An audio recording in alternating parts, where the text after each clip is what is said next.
Hello everyone, welcome back to the latest lecture session. Until now we looked at water, wastewater and what's going on campus, and we also looked at some of the general aspects so that you get a bird's eye view or eagle's eye view of what's happening out there, right? So water, wastewater, we are done with that. The other, I guess, air pollution too, right? And the other last major aspect that we are going to discuss before we wrap up this particular course is going to be solid waste, I guess, or not guess, solid waste, and what you can do to manage it, right? Solid waste management. So just a quick, what do we say, video that we are going to have, or before that, we looked at this video, if you remember, where we looked at the rotary drum composting, right? Right, pretty, I mean, rudimentary stuff, but looks fancy and such, obviously, but and composted waste. So what do you see here? I guess it's not greatly composted, but sludge more or less pretty much inert at this stage at the outlet. You still see leaves, you see papers and such. But again, what's the issue? You still see plastic, so there will be leaching of plastic into this compost, and it will, when sold to the farmer, some of it will obviously enter our food chain, let's say, different leachates. But I mentioned, this being our typical solid waste from IIT Roorkee. Okay. So you see objects of high calorific value, low calorific value objects which have considerable resale value. You see organic matter, food matter and such, and so on and so forth, let's say, right. So this is the state of solid waste in IIT Roorkee, where people are supposed to segregate and have the opportunity to segregate too. Everyone is supposed to segregate, we will see why, but everyone doesn't have the resources that we have, right, and neither do they have the level of awareness we are supposed to have, right, anyway, supposed to have. So again, here we have different bins for segregation and so on and so forth. We pay the vendor for solid waste management and such, right, considerable amounts, but still this is the state of our solid waste. But at least here I believe in this lot, at least most of the organic fraction has been removed. But again, this is a typical picture in India, right.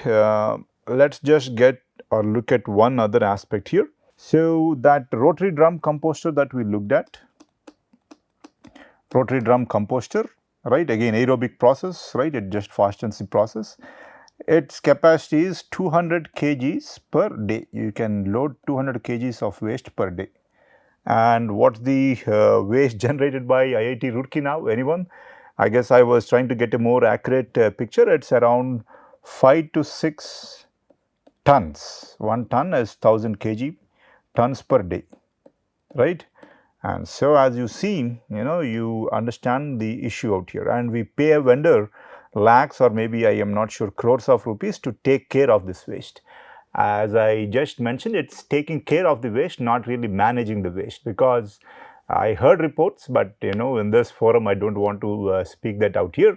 So the person doesn't, or the vendor doesn't really manage it. He transports it from one location to the other and does what? Well, I'm not going to speak about that here, let's see. Right, again 5 to 6 tons. So, but 2 or 2.5 tons out of this is mostly the green or the dry leaves, pardon me, the dry leaves, right. Keep in mind this is per day, again because it's a green campus, obviously that's expected. So what do you do, I mean, with this level of waste? Again, high calorific value, right. If you just burn it improperly, a lot of carbon monoxide, right, and other poisonous gases too will be released. But if you can make use out of it, well, that would be good, right. Just incineration, well, that's like hitting a fly with a hammer, right. That doesn't serve a lot of purpose, right. Again, we have the issues with respect to pollution, let's say CO or obviously CO2, even if the combustion is efficient, let's say. But again, please note that dry leaves, right, rich source of what do we say, humic matter, if I may say so, right. They will enrich the soil if you can make use of it. But we don't have the time or the patience, right, and we don't have the area to let it fall down, and usual term is rot. But what are the microbes doing? They are breaking down it down, or the leaves, into smaller pieces, and that particular organic or rich what do we say, organic content is going to be used by the vegetation there in that area. But again, on a campus and such, relatively difficult to let that be. So what's going to happen to this dry leaves, or what you can do? I do know that we were setting up a shredder where the leaves, or at least the wood branches and such that fall down, wooden branches and such, they are going to be what is it now? We have a shredder. That's the plan. I know it's as of now partially functioning. So, use it, and I believe, here I'm a bit short of details, use it as a raw material for, or send it as a raw material for paper and pulp industries. Again, let's get more data about that. That's one plan though. But still, as you see, you still have a lot of, or 2 or 2.5 tons of waste being generated by a campus of around what, 16,000 or so people, where most of them, I guess, are students, project associates, and so on and so forth, let's say, right? And 5,000 faculty or staff and such, let's say, right? So again, this is the issue. So we are trying to improve it. Let's see where we are by the time you come onto campus. But how do you, what do you do with this waste? The major issue in India is that, people mix up the waste, right? As in, they don't segregate it. Nobody has the time, right? Because everybody is a concerned but selfish citizen, right? So the issue is that, let's say I have organic content, right? And also inert or relatively inert, like say plastics and such, let's say. So what will I do with this mixed waste? What can I do? I cannot throw this in a waste to energy plant. Waste to energy plant. Why is that? Because the organic matter, it's high in water content, right? And its calorific value is very low, right? So the waste to energy plants won't function, and also remarkable levels of pollution. Okay, let's say I can't deal with this and I'm not really concerned about getting any energy from this. Let's say I want to compost it. But with this, when you start dumping it, please note that I am using the term dump, not a landfill. Landfill is a relatively engineered facility. We will look at this later. So if I start dumping it, what's going to happen out here? The organic content is going to degrade, but relatively slowly, right? And this plastic, all the inert material is going to stay there. So it's going to end up occupying a huge volume out there. We will look at the adverse effects in greater detail, but let me just take you to another video that we have out here, right? So this is from the Hindu, right, I guess, and you will see many more such videos. The one that we are talking about is the one, when we say Delhi, I guess, right, with considerable population density and such. But please note that the landfill that we are going to look at is not unique. We have such landfills all over India. At least certainly near all the bigger cities and towns, let's say, right? If not in this scale, yes, certainly in every one you have more than, what do we say, 4 or 5 typically. So we have Ghazipur, again near Delhi, or in Delhi, if I may say so. Landfill mountain will be taller than Taj Mahal. This is 1 year ago, or relatively 1 year ago. Let's just look at it. I guess it's just 1 minute video. That's from the Hindu group of publications. Okay. East Ghazipur's landfill. Again, guys, all this is unsegregated waste. Lest that you forget, this is all prime real estate land, and all this, you can see this layer, I guess, all this is unsegregated waste. So that's something for you to keep in mind. It's 13 million metric tons. Fine. Million is 10 power 6. Ton is, I guess, 1000 kg. Now you can get an idea about the scale of it. So you see this surface water body. You see people out here, habitation and such, I guess some industry, I'm not really sure, but we can find that out, right? This is the landfill reached its saturation point or threshold in 2002, but with no alternative site to dump the rubbish or the waste, where you should not use the term rubbish. The municipal corporation continues to use the site for the last 16 years. Again, you see the roads within the landfill. Again, now you get an idea, I guess. This is similar to the waste that you saw in, the IIT Roorkee rotary drum composting, room, right? Again, it's a snapshot of what we are doing now. As you can see, most of these items are recyclable, but we don't segregate them. And how much is it per day? It's around 650 to 700 trucks dump 3000 metric tons at the landfill every day. That's every day, gentlemen and ladies. So it was supposed to have a camp of 60 feet maximum, but now it's 180 feet tall. So keep that in mind. And I guess it's already taller than Qutub Minar or as tall as Qutub Minar, and it's going to exceed the height of Taj Mahal, let's see. And what happens to the population nearby, right? Air pollution. Why air pollution now? Two aspects here. What's going to happen in this particular dump now? You have this organic fraction. Organic fraction, microbes are going to degrade it. But do they have access to air? Not really. Dump upon dump upon dump and dump. Okay, that's fine. But are we able to contain this? Not really. We are not able to cap it. We are not able to contain this. So again, it's going to be anaerobic decomposition. And again, please note that anaerobic decomposition is relatively slow compared to aerobic decomposition. Anaerobic, fine. But in anaerobic decomposition, you know, what's one particular output or product here, pardon me? It's certainly going to be methane, CH4, among other gases that have high calorific value, let's say, right? So they are obviously easily combustible, right?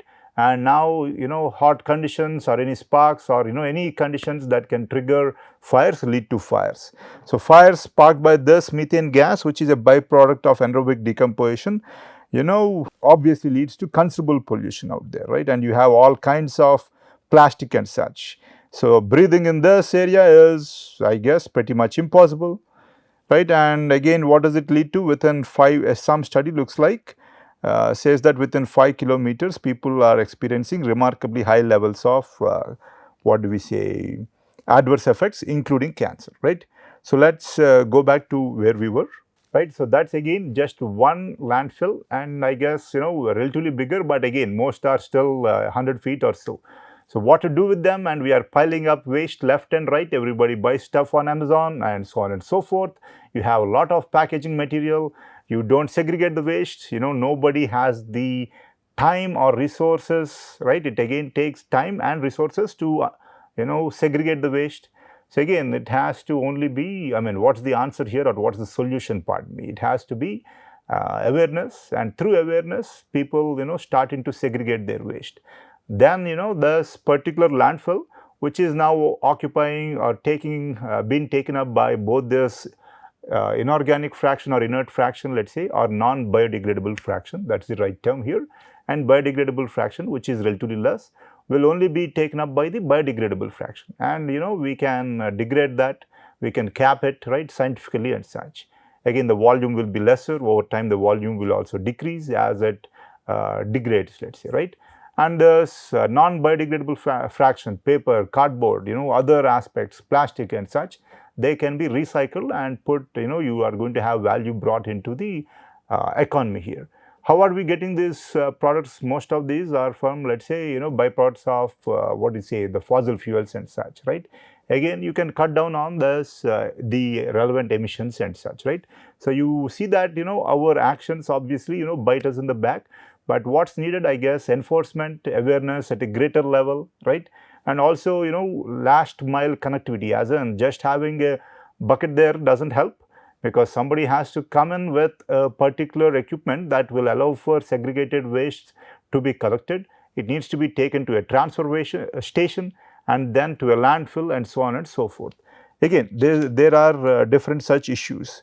Another issue that I want to point out before we go further is, let's say this is my dump. Please note that this is a dump with both what do we say, non-biodegradable and biodegradable fractions. So here all this material inside has no what do we say, access to oxygen, no access to oxygen. So it's going to be anaerobic. Anaerobic conditions, let's say you will have acetic acid formed, let's say, right? And you will have this acetic acid leaching through to the bottom, right?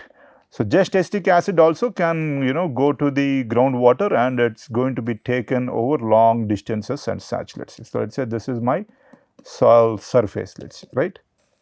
And that's a great issue. But other than that, you also have a lot of non-biodegradable matter, which can have heavy metals, let's say.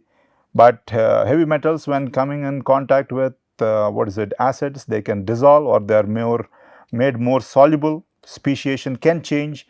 So this leachate, as I am calling it, leachate, will end up polluting the groundwater, the soil, you know, for years and generations to come.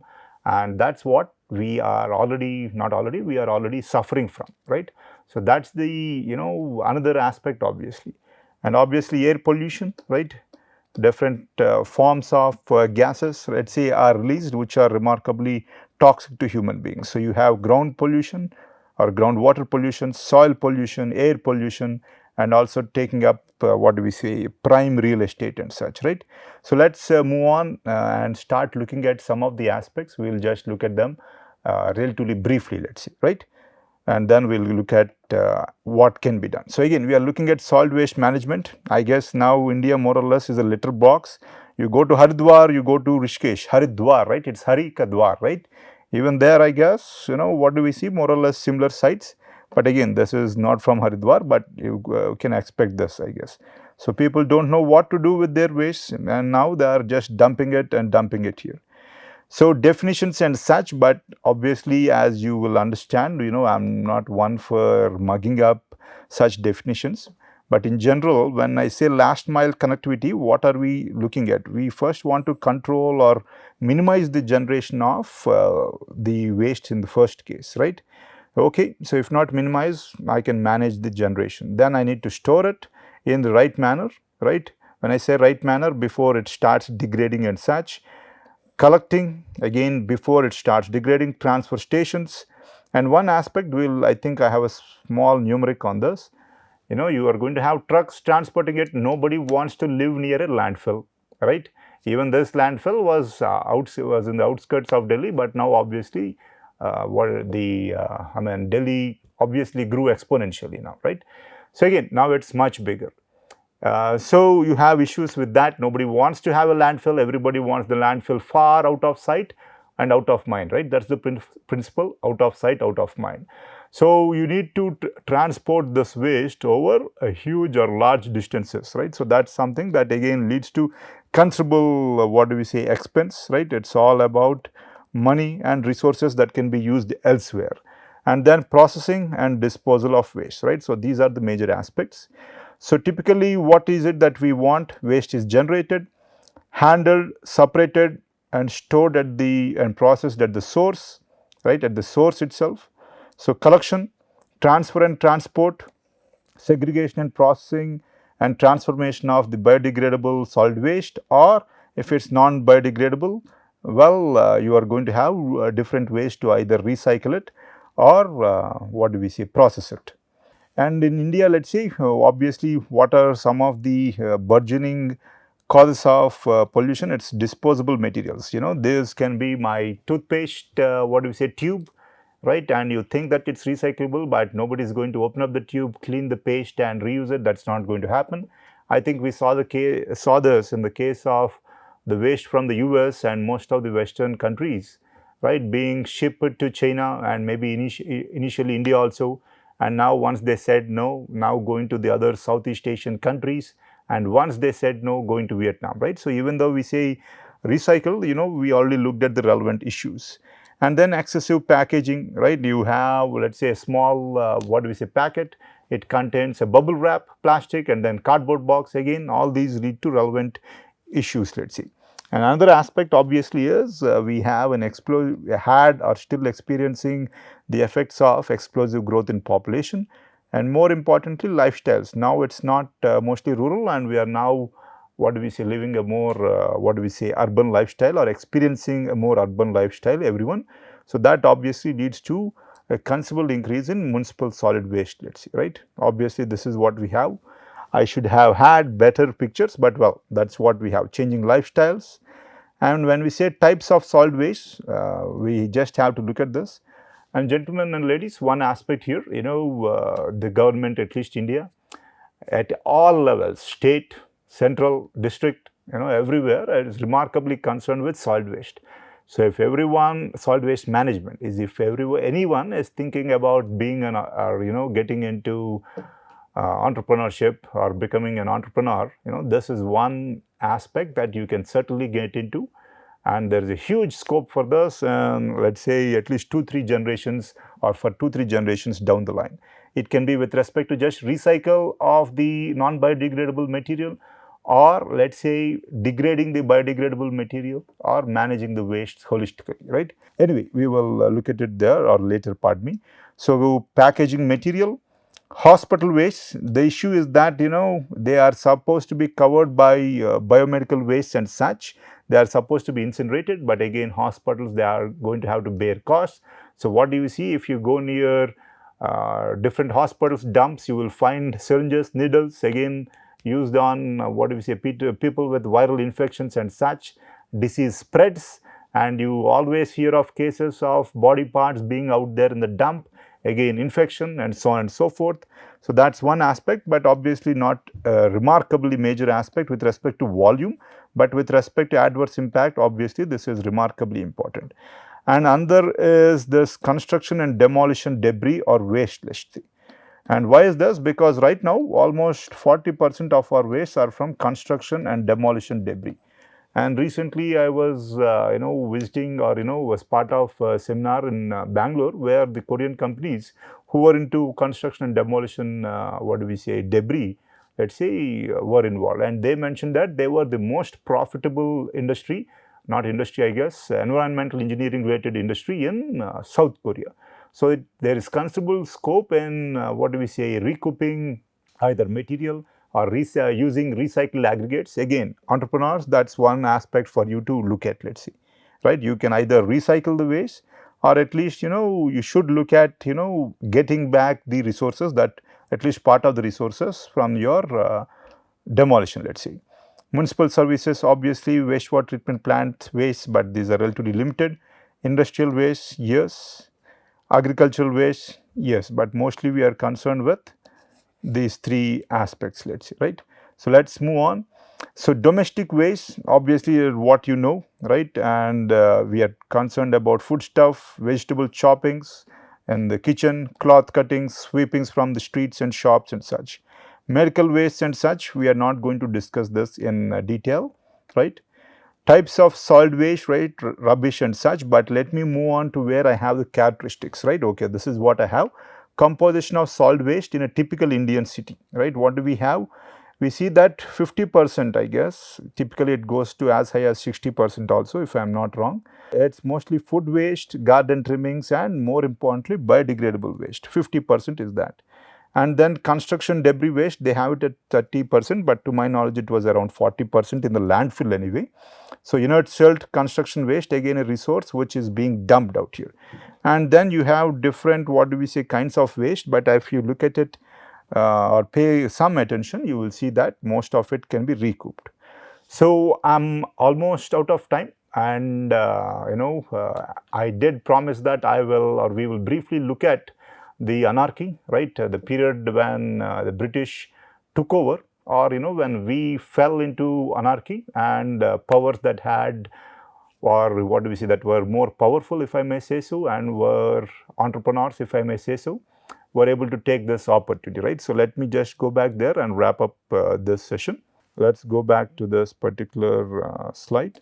Okay, we were looking at it. The last time we looked at it, I guess, we were just we came to see that due to the invasion by Nadir Shah, Delhi is broken, Mughal Empire, Delhi is looted, generations worth wealth, changed hands, and now, the Mughal Empire, people just understood that the foundations were so weak that it's an empire just in name now, and people obviously, what do? They look for opportunity and weakness. And were the Indian rulers, were they able to maybe either come together? No, they won't, unless there is a common interest that will serve them all. But typically people are always after power and short-term needs. So in this context, obviously, who took over? The people at that time were the French company, right, and the East India company, right, again from England. But one aspect was this was a government enterprise, more or less, not more or less, and this was a private enterprise. So these guys, EIC guys, were primarily driven obviously for profit. And here profit, yes, but they had other motives too, and also it was run, if we may say so, relatively inefficiently in the bigger term. But again, inefficiently in the sense that with respect to, I guess, laying waste to large swaths of land. So this person, Dupleix, I guess, he understands that, the French, not French, Indian Mughal Empire, one of the greatest empires the world has seen, is now more or less just a poor skeleton of its former glory now. So around 1942, he comes to Pondicherry as the governor, and he starts training people. And whom does he train? It's not the French he's going to bring from somewhere else. He trains Telugu speaking people, Malayalis and Tamilians, right? Again, it might seem surprising, but it's not really, because, if you don't have, what do we say, a ruler who can offer security, food, right, what are people going to do? They are going to obviously have to look for their own survival. So, and that's what you see, people were employed and they were trained by this person. And around 1742 and 1746, I guess, France and England, let's say, were at war. Why was this triggered? French colonies, which is now more or less modern day Canada, and English colonies, which is now USA, right? They were, there were skirmishes, and that blew up, and France and England were at war. And obviously, war, it's not limited, right? It's a global war, again, between French and English interests. And what happens, this guy, this company guy who raised these armies, let's say, or, regiments, not armies at this stage, he wanted peace. But again, his interests, friendships and such, where he had money invested, were attacked. And what does he do? He tries to recoup those losses. The people in Madras, which was under English control, did not listen. And what does he do? He takes his regiments and he captures Madras, let's see. Right, and that's when, again, the local Nawab says, no, you should not do this. And he sends around 10,000 troops to, what do we say, take care of this Dupleix, who he thinks who does not listen to this Nawab, let's say, Nawab of the Carnatic. And 700 people, trained people under the French, they are able to repel them. How? It's with respect to innovation and what do we say, modern communication technology that let them, let's say, signal well or use flanks of infantry well. Yes, war, as we see in movies, it's not so organized and such, it's very disorganized. You had no phones, obviously, right? No shortwave communication devices, it's very much hectic. That's why you had flags, people with different colors and so on and so forth. Not hectic, it's very haphazard.